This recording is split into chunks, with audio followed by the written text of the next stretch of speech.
Good morning guys. Ang unang task sa araw na ito ay maglaba dahil pang 5 araw ko lang sa Spain at wala akong damit. Ang totoo, nadadamihan pa ako sa mga dinala ko today. Ang laki ng bag. Kailangan kong matutong mag-pack ng light at yung okay lang maglaba. O di ba may perla din sila. Perlan pala.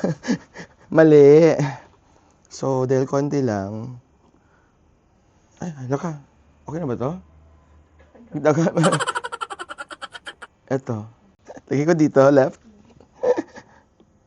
So, walang ganito sa Pilipinas. Start.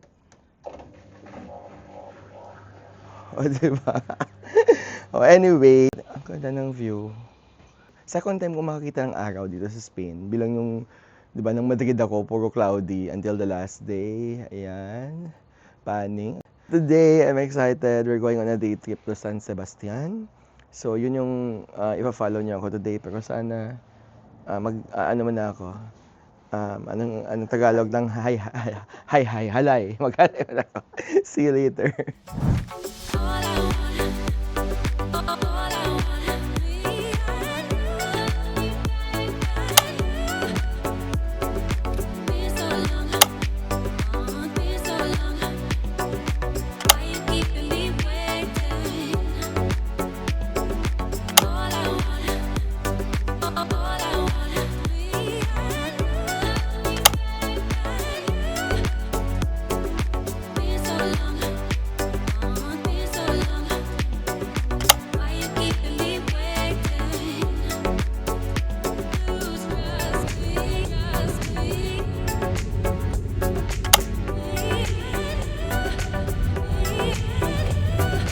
Finally, we're in San Sebastian.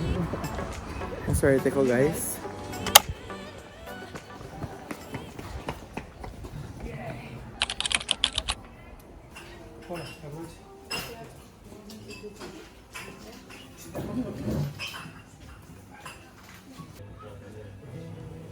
Hi guys! Nandito na kami ngayon sa San Sebastian. Siyempre, sobrang swerte ko dahil hindi kami na-commute. So yung host ko, di-drive lang nila. Nag-drive lang kami papunta dito. And so, dito kami ngayon mga 1 p.m. Kakain kami ngayon ng lunch dito sa Villano Bistro. We'll just fill our empty stomachs bago kami maglakad-lakad sa Old Town, dun sa may coastline, sa mga beaches, and have those tapas. Pero for now, eat. Ito ang view namin sa labas. Ang ganda ng architecture dito, guys. Sobra. ¿Cómo? Calabacín, ¿no? Con coco. Crema de coliflor. Ah, coliflor. Cauliflower. ¿Qué es esto? Una galleta Salsa con queso de Idiazábal. Gracias. Javi Blanco también. Muy bien, Javi Blanco, ¿no? Y yo también, porfa. perfecto. This is croquetas De jamón. de jamón, and that's Ensaladilla ensaladilla rusa. The We call it Russian salad, but it's not Russian. The story we don't know about it, but we call it Russian salad. Okay. It's not Russian salad. What is this? This is not ours. Secreto ibérico luz. Qué bueno, gracias. El secreto es una parte Del cerdo. I don't know exactly which one, but it's a but it's sliced and cooked. It's called secret. I don't know why. prime part. And yeah, it's grilled, I think, and good with a barbecue sauce. This is rape, monkfish. Nice. Fish. What do you have? ¿Cómo se llama ese plato? Ravioli. De pasta setas. con Y hongos. mushrooms. Wow, love it. And this salmon? This is tartar of salmon Nice color.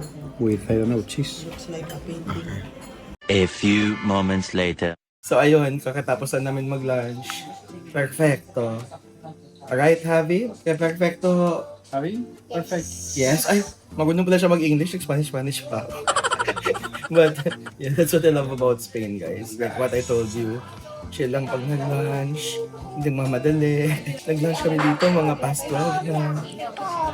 2 p.m. na, right? So, it's 2 p.m. ang lunch dito. Ang sarap ng food.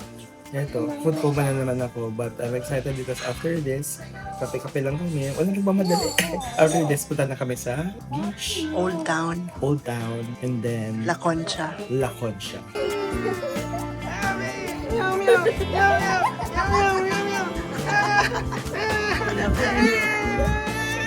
food in your mouth. Oh, you're good. Diba? Come up. Javi, mi amigo, Javi. Mi amigo, high five.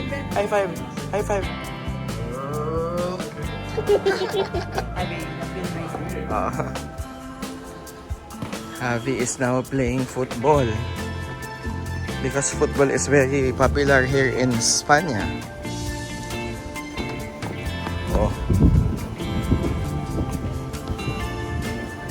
So anyway, Sanda is my high school classmate.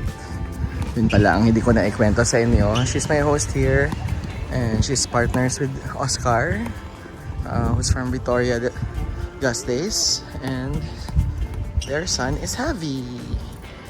They're my host. This is the what?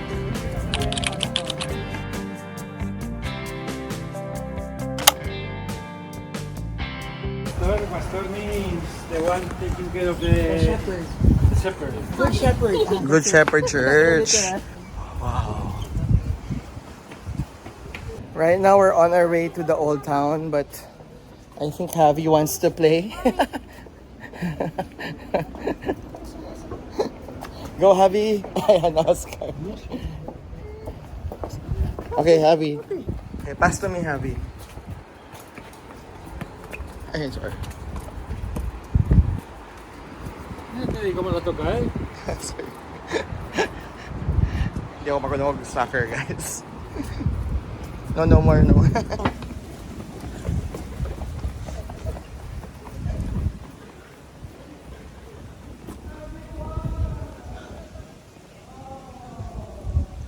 So, dahil sobrang nabusog kami, guys, at pinatakbo pa ako ni Javi, natalo pa ako ni Javi, so yung change muna kami ng itinerary. Doon muna kami sa dagat at pababain muna namin yung mga pinagkakain namin bago Old Town. Shucks, nakita ko yung dagat. This is La Concha, which means shell. Why? Because the shape is like a... The shape is like The shape is like a shell. shell. Okay, here it is.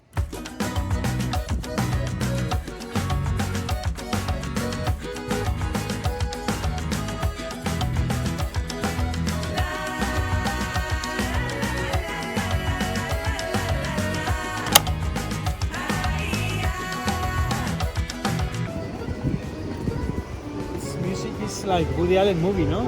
Yes, Woody Allen movie.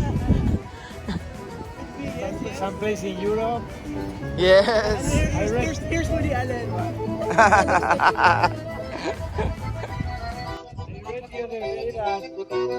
Like he wants to shoot or he's going to shoot a movie in Madrid. Okay. And Madrid Council is paying 1,500,000. So for that, so Woody Allen will shoot in Madrid, and the title of the movie must include the word Madrid. Yeah. It's part of the agreement. Like Vicky Cristina na Barcelona. Yeah, exactly. Yeah.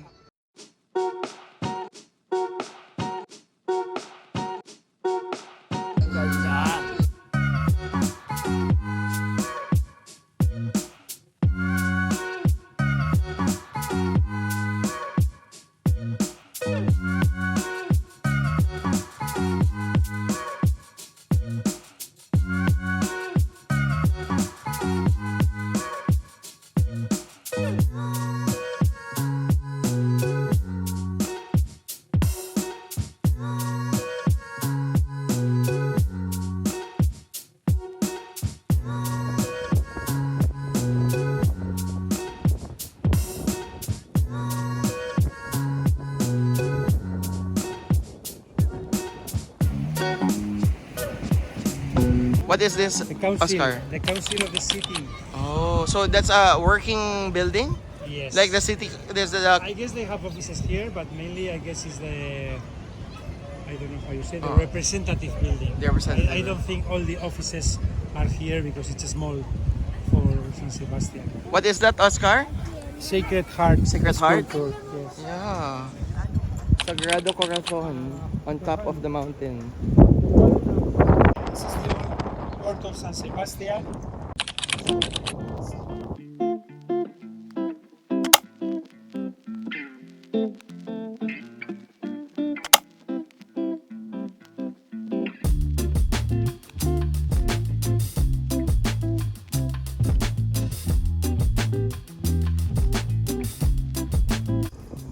This San Sebastian, there was a big fire, I don't know, 100 Years no, ago. more, 200 years ago. 200 years ago.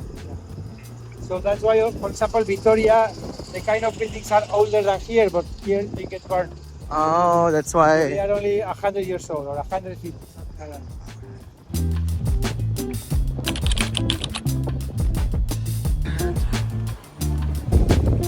Nice, guys. Ang ganda. Ang ganda.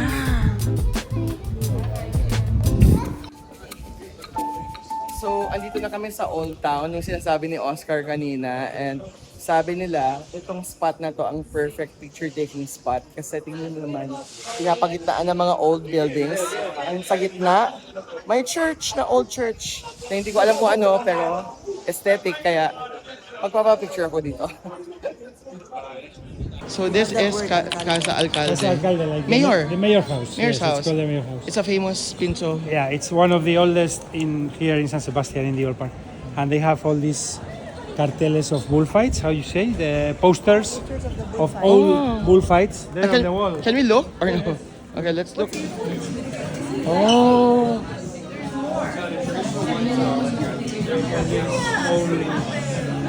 Poster.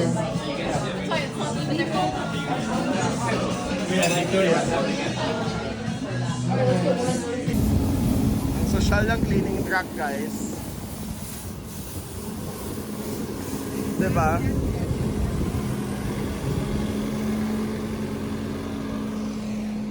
Walang ganun sa Pinas.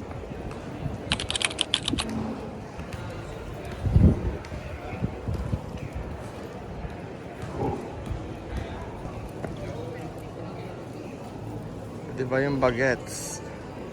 Saya na niya dahil nasa soccer. Kanina pa siya. Go, Javi!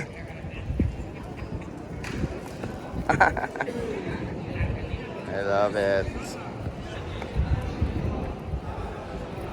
Grabe, ang galing. Oscar, what's this place? This is the square. It has numbers there because it used to be the bullfight of the city. Oh! The bull ring. The bull ring. The bull ring. This So you is... had tickets in 108, so even if they are residential units in those times, you had those tickets, and they put some here, and the bullfight was developed here. Wow. That's the escudo de San Sebastián, coat of arms, and now it's a culture thing, Culture. public culture, culture Concha, Donostia cultura. So that's the old... Yeah, that's the old town? Old town. Okay. And now we're going to This is the boulevard. Boulevard. That's the new town. And the other side is the river. Oh yeah, the river you told me The about. river is there. We are going to cross. That's Maria Cristina Hotel, well, theater, and the hotel behind. Okay. This is where Angelina comes, and Angelina Jolie. Angelina During the San Jolie Sebastian there, International Jolie. Film Festival. they come here. Who's Maria Cristina, by the way? Was a queen. Queen of Spain. Queen of Spain. So that's her theater and the hotel. Behind it is also Maria Cristina Hotel. Grabe, ang laki. Ang grande. That building, that glass building, That building is... is Cursal. What does it mean? There used to be a casino called like with that name. I don't know. Kursaal. Because it's a German. I don't know, a German or non-Basque or non-Spanish name. Here, it's used for auditorium, movies, theater, concerts, It's a cultural building. building.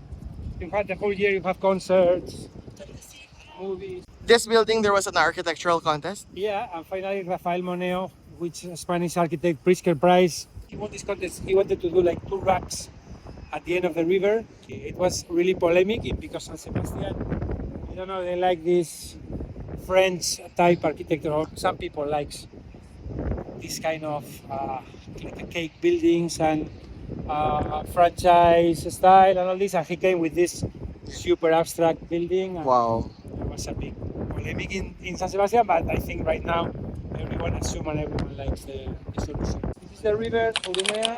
Can I just look and appreciate?